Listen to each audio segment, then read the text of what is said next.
IT क्षेत्रातल्या प्रसिद्ध कौशल बाग या विद्यार्थ्याने आपल्या राहत्या घरी गळफास घेऊन आत्महत्या केली।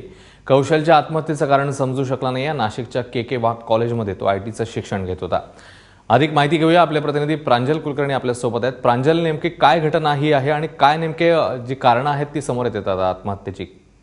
अश्विन, नक्कीच एक धक्कादायक घटना अशी म्हणावी लागणार आहेत, जिने बाग कुटुंबावर नाही तर संपूर्ण आयटी क्षेत्रामध्ये खळबळ उडवून दिलेली आहे।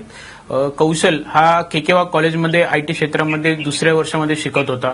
काल दुपारी 3 वाजेच्या सुमारास त्याने आपल्या अशोका मार्ग परिसरातील राहत्या घरी गळफास घेऊन आत्महत्या केलेली आहे। त्याच्या भावाला जेव्हा ही गोष्ट लक्षात आली तेव्हा त्यांनी तात्काळ त्याला एका खासगी रुग्णालयात देखील उपचारासाठी दाखल केलं होतं, मात्र काही उपयोग होऊ शकलेला नाही। त्याचा यामध्ये जीव गेलेला आहे। कौशल हा खरं तर नाशिकमधील एक आयटी तज्ज्ञ म्हणून त्याची एक ओळख होती। कौशलने म्हणायचं झालं तर काही ॲप्सपैकी कुंभमेळ्याच्या वेळी त्यांनी हेल्पिंग हँड्स नावाचा एक ॲप तयार केलेला होता, ज्या माध्यमातून त्यांनी जे व्यक्ती हरवलेली आहेत त्यांचा शोध हा या ॲपच्या माध्यमातून घेण्यात येत होता।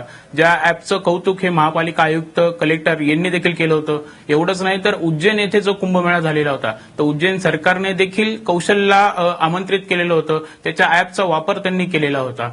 यासोबतच जर म्हणायचं झालं तर चेन्नईला जो मागे मोठा पूर आलेला होता तर त्या पूरग्रस्तांपैकी 20,000 लोकांना वाचवण्याचं काम या कौशलने केलेलं होतं। OCS नावाचा ॲप त्यांनी तयार केलेला होता आणि नुकताच मागील महिन्यामध्ये पोलीस मॅरेथॉनचं आयोजन करण्यात आलेलं होतं।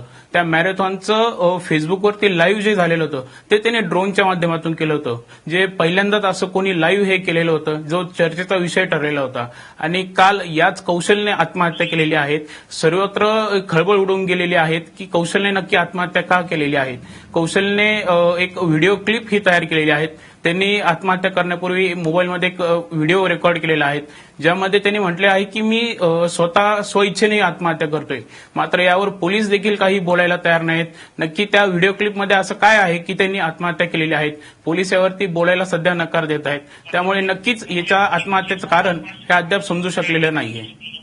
अश्विन, प्रांजल, या सगळ्या संदर्भातली ताजी माहिती घेतच राहू। तुर्तास धन्यवाद या माहितीबद्दल।